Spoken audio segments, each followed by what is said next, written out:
પતિ પત્ની બાપુ જો વ્યવસ્થિત હોય તો જ આ દુનિયામાં બાપુ ગાડું હાલે એમ છે.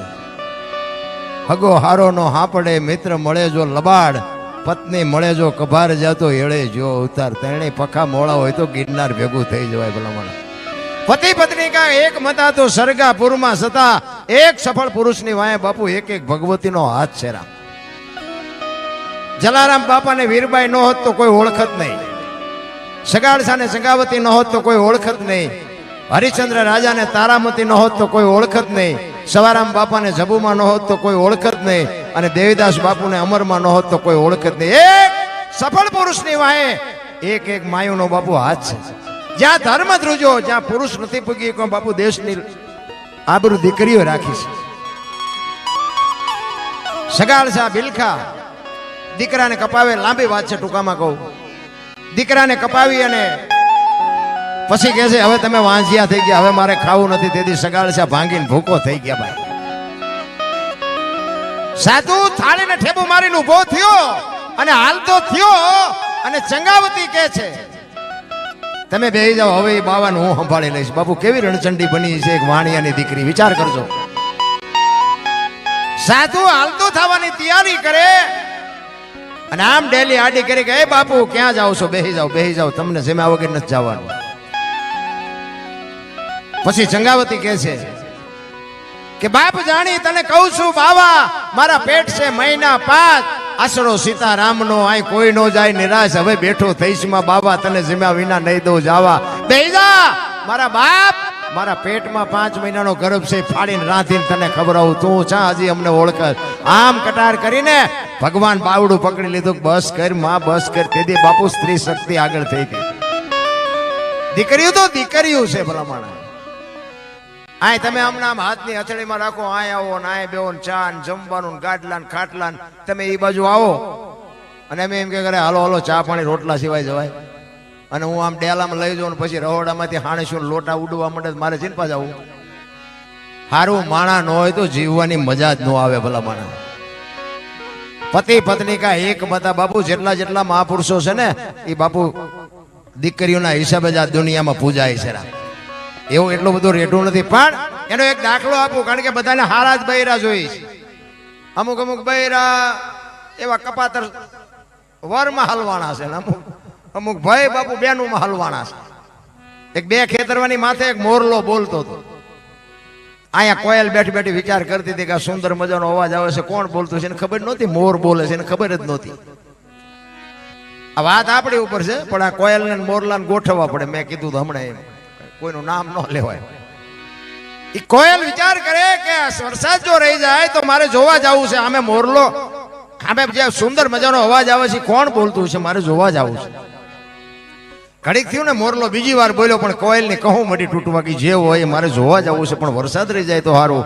અને મોરલો જ્યાં 3જી વાર બોલ્યો ને તો કોયલે મનથી નક્કી કરી લીધું કે જે હોય મારે એના હારે લગ્ન કરી લેવા છે. મનથી વરી ચૂકી ભાઈ. ઘડીક થયું વરસાદ રહી ગયો અને કોયલ મનાણી ઉડવા, જે દિશા ઉપરથી અવાજ આવતો હતો, પણ કોયલ ઉડી અને અહીંયા પૂગે એટલી વારમાં મોરલો અહીંયાથી ઉડી ગયેલો, ઘોડ આવીને બેસી ગયો. કોયલે આવીને આંબાની ઘટા હતી સરસ મજાની, એમાં એ બેઠેલો. કોયલે આવીને કીધું કે હમણાં સુંદર મજાનો અવાજ આવતો હતી, કોણ બોલતું હતી? કે ભાઈડો બોલતો. કે શું કામ છે? કોયલ ને એમ થયું કે આનું મોઢું જોયું ખાવા ન મળે એવું, પણ ભગવાન આને કંઠ કેવો આપ્યો એને ખબર જ નથી. બોલતો હતી તો વચાડનો વી ગયો. એ કે શું હતું?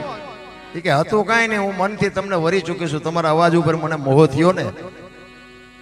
એ બે ઓલો વિચાર કરે કે 2-3 ઠેકાણે નાળિયેર પાછા આવ્યા હતા, રડતું રડતું હામું આવ્યું.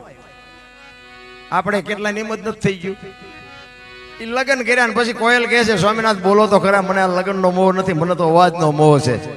એટલે ખોટા હોય તરત મારે કાઢ લે ને. એ કે હું તો વરમાં 1 જ વખત બોલું, પછી ક્યાં બોલું? કોયલ ને એમ કે કાલ વર પૂરું થઈ જાય. 2 મહિના 4 મહિના 8 મહિના ફરીને મીંડો હાડ ધડકવા, વીજળી મનાણી આપણે ચીરવા, વાદળ બેવળ જોવળ મીંડા છડવા, અને ધરતી ઉપર ફોરા મીંડા પડવા. કોયલ કહે છે સ્વામિનાથ હવે તો બોલો, આ ફરીને હાડ આવ્યો. પછી જ બોલવું પડે. ઘૂઘુ ઘૂ બોલ્યો ને 18 મણનો નિયાકો મૂક્યો કે આવી છેતરવીતી પહેલા મને કહેવું તું ને. આપણા ઘરે જોવો ને જેટલી કોયલું નથી હલવાની, નકરી કોયલું હલવાની છે એવું નથી, જેટલા મોરલા ચીબરીઓમાં હલવાના છે. પણ હાલ્યું જાય આપણે એમ થાય કે આમના ગાડા ફૂગી જાય તો વાંધો નહીં. બાપુ બે માણા અડધું અંગ એને કહેવાય. પતિની વાત પત્ની સમજી શકે ને પત્નીની વાત આ જે મહાપુરુષોની વાતો છે ને એ તો બાપુ બધા સમજી શક્યા છે. એમની પેઢીઓના અમારી અહીંયા કોથળા નથી આવતા, પણ જિંદગી એવી જીવીને ગયા છે એટલે યાદ કરવું પડે છે. તમને ને મને બાપુ અંદરથી ઉભરા આવે કે આવા મહાપુરુષો આપણી આ ધરતી ઉપર થયા છે. ચિત્તની શાંતિ, મનની પ્રશંસા, દિલની દાતારી, ગુમડાની રૂજ અને ટાઢિયા તાવની ટાઢ એટલું માલકુરથી આવે. ભજન છે ને ભજન બાપુ વસ્તુ જ આખી અલગ છે. અત્યારે જે માણસોએ ભજનનો જે ઉલટ સુલટ કરી નાખ્યું છે ને એ તો બધી દુઃખની વાત છે. પણ હવે બધું ઓડિયન્સ એ માગે છે, તમારે શું કરવું? ભજન તો ભજન હોય. રામ ગોળ બંગાળનો રાજા ને ગોપીચંદ ને 92 લાખ માળવાનો ધણી ભરતરી બાપુ સાધુ બની ગયા. હજી આપણને નક્કી જ નથી થયું. હાથ પેઢીઓ ખાય તોય ન ખૂટે દીક્ષા લીધી. બે જણા નીકળ્યા અને શમશાનમાં હુતા હતા. ગોપીચંદ અને ભરતરી પાણાના ઓશિકા કરી અને બે શમશાનમાં હુતા હતા. ત્યાંથી 2-4 બહેનો નીકળી. એક બેને બીજી બેનને પૂછ્યું એ કે આ ઓલા ગોપીચંદ ને ભરતરી કે આ તો કે હા. તો કે છે ને આમને બધું છૂટી ગયું, હજી પાણાની જરૂર તો પડે છે, પાણાના ઓશિકા જોવે છે. ભરતરી ગોપીચંદ ને કે હવે 92 લાખ માળવો મૂક્યો, આ પાણાને શું બથોડા ભરવા? એમ પાણા છે એ દુનિયા નથી ગમતું, ઈ દુનિયા છે. ભોય હુવારું ભૂખ્યો રાખું, શરીરની પડાવું ખાલ, આટલું કરતા જો નો હાર ને તો પછી કરી દઉં નિયાલ. એટલું બધું હેલું નથી નારાયણ. પણ કહેવાનો મારો અર્થ એ છે કે આપણે કોઈને બટકો રોટલો ન દઈએ કે કઈ નહીં, પણ કોઈનો ઝૂંટી ન લઈ ને તોય મારો નાથ નોંધ કરે. એટલે જ મહાપુરુષો કહે છે વાણીમાં, કચ્છનો બારવટીયો જેસલ જાડેજો તમે જોવો તો ખરા, એક કાન બે કટકા કરતો એ આજ દુનિયામાં પૂજાય છે. આપણે તો એટલા પાપ કર્યા નથી. રામ બારવટીયો એક કાન બે કટકા કરે. કચ્છનો કાળો નાગ ઈ બપોરના ટાણે જમવા આવ્યો અને એમના ભાભીએ જમવા આપ્યું અને રસોઈ ઠંડી થઈ ગયેલી. જેસલે કીધું કે ભાભી માં આવી ઠંડો રસોઈ ખાઈને જીવાય નહીં. અને પછી ભાભી માં એ મેણું માર્યું. એ કે ગરમ ગરમ રસોઈ જમવી હોય ને તો ક્યાંકથી પદમણી પરણી આવો, મેં તમારા દાડિયા નથી. ગમે એટલા વાગે આવું ને તમારા હાટું ગરમ રસોઈ બનાવ્યા. અને બાપુ હબાકો આવ્યો હો જેસલ ને. કોઈનો બાપુ તુકારો ન સાંભળે. ભાભી માં એક મેણું મારે અને થાળીને ઠેબુ મારીને ઉભો થયો. એ કે હવે પરણીને આવું ને પદમણી પછી જ અહીંયા આવીશ. એ કે ઉભા રહ્યો, પદમણી બાવળે નથી બાંધી, હું તમને સરનામું આપું. અને આ સાસટિયા કાઠીના ઘરે સતી તોરલને એનું સરનામું આપે. એ કે તોળી ઘોડી, તોળી તલવાર અને તોળી નારને લઈને તમે આવો તો મોતીએ તમને વધાવીશ. નીકળ્યો ત્યાંથી. ઈ કે પદમણી પરણી ન લાવું ત્યાં સુધી કચ્છનું પાણી અગ્રાજ છે. ખુમારી તો કઈક હોવી જોવે ભલામાં. ખુમારી વગરનું જીવન જ નકામી વાત છે. આવ્યો અહીંયા અને જાણીતો ઇતિહાસ છે. ઘોડીને છોડવા ગયો ને ખીલો કટાયો ને હથેળીમાં ખીલો મારી દીધો અને બંધાઈ ગયા. ત્યાંથી ગુરુ મળી ગયા. ગુરુ ગોતવા ગયા, નથી મેળ પડ્યો. એ સાસટિયા કાઢી પાસેથી તોરી ઘોડીને તોડી તલવારને લઈને નીકળ્યા. ને પછી બે જણા વાત કરે છે, તોરલ ને જાડેજો. તોરલ કે છે, જાડેજો કે છે તોરલ ને કે શું તમે આખી રાત આ એક તારા વગાડી દુનિયાને ભરમાવો છો? હુતા નથી, હુવા દેતા નથી. મારી તલવાર કરી તમારો એક તારો ન કરી શકે. કે દરબાર એ ભૂલો છો, આ એક તારો કરી તમારી તલવાર ન કરી શકે. બે વાત કરે અને જેસલ કે છે કે તમારો એક તારો જો વધતો હોય તેનું મને પ્રમાણ આપો. એ કે સમય આવશે ને તમને પ્રમાણ આપીશ. અને વાત કરતા વાર લાગે. દરિયો આવ્યો ને હોડીમાં બેઠા ને મધ દરિયે હોડી પૂગી.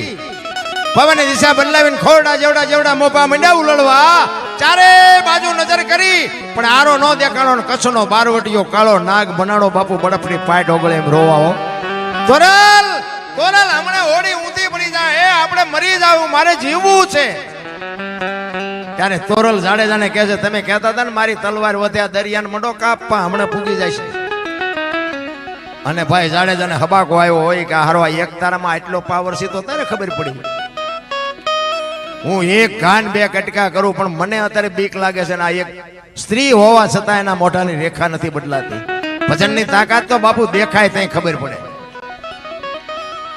એ કે તોરલ મને બચાય એ કે મારો અલગ ધણી હમણાં પુગાડી દે, તમે ગભરાવમાં હું તમારી હારે શું મોજ કરો. અને કાંઠે પૂગ્યા ને લાકડી પડે એમ જાડેજો પગમાં પડ્યો, મને આ માર્ગ બતાવો. એ ભજન બાપુ ક્યાં જઈને કરવું રા.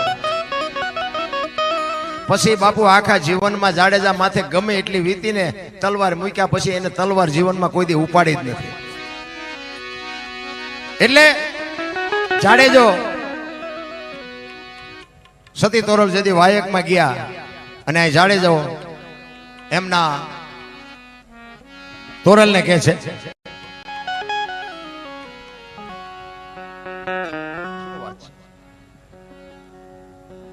મેં આમ કર્યું, મેં કીધું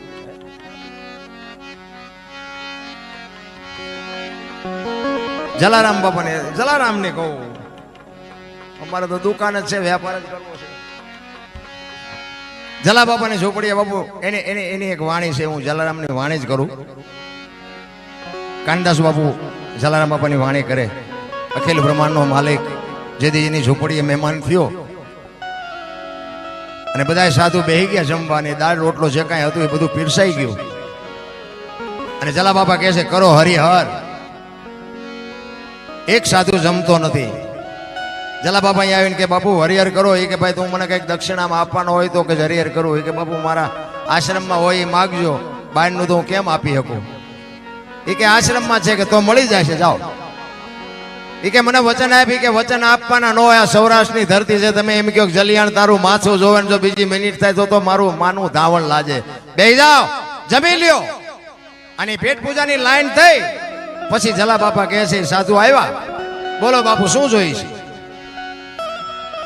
અખિલ બ્રહ્માંડનો માલિક કહે છે મારું શરીર વૃદ્ધ થઈ ગયું, મારો રોટલો કરી દે એવું કોઈ નથી, બાવડું પકડે એવું નથી, મને દઈ દે, તારું બૈરું મને આપી. અને જલિયાણને એમ થયું કે બૈરાનો મને મોહ નથી, પણ વીરબાઈના મનમાં શું છે, જો પતિ પત્ની આને કહેવાય. વીરબાઈને જલા બાપા કહે છે કે એક સાધુ તમારી માગણી કરે છે. તેથી વીરબાઈ કહે છે કે ભક્તિની વેલડી તો વર્ષોથી હાલી આવતી હતી, પણ આજ એ વેલડીને ફળ આવ્યા એવું મને લાગે છે. મને માગવા વાળો બાવો જેવો તેવો હોય નહીં. મારા બાપાએ તમને હાથ આપ્યો છે અને એ હાથ જો બાવાને હોપી દો તો મને જવામાં વાંધો નથી. અને આમ બાવડું પકડી અને બાપુને આમ હાથ પકડાયો અને તેથી સત્તાધારની ગાદી ઉપર બાપુ આપા ગીગા અને એની હાથે બાપુ ટોકરા નગારા અને આરતીઓ મંડી થવા હોય એની હાથે આપા ગીગા દાંત કાઢે અને વસ્તીને એમ થયું કે આ શું કૌતુક બાપુ, આ શું થયું. એને હાથે નગારા વાગે, એની હાથે ટોકરા વાગે. એ કે કાંઈ છે નહીં, વીરપુરની બજારમાં લુવાણાના દીકરાએ વીજળીના ચમકારે મોતી પરોવી લીધું, બસ વસ્તુ આટલી છે, બીજું કાંઈ છે નહીં.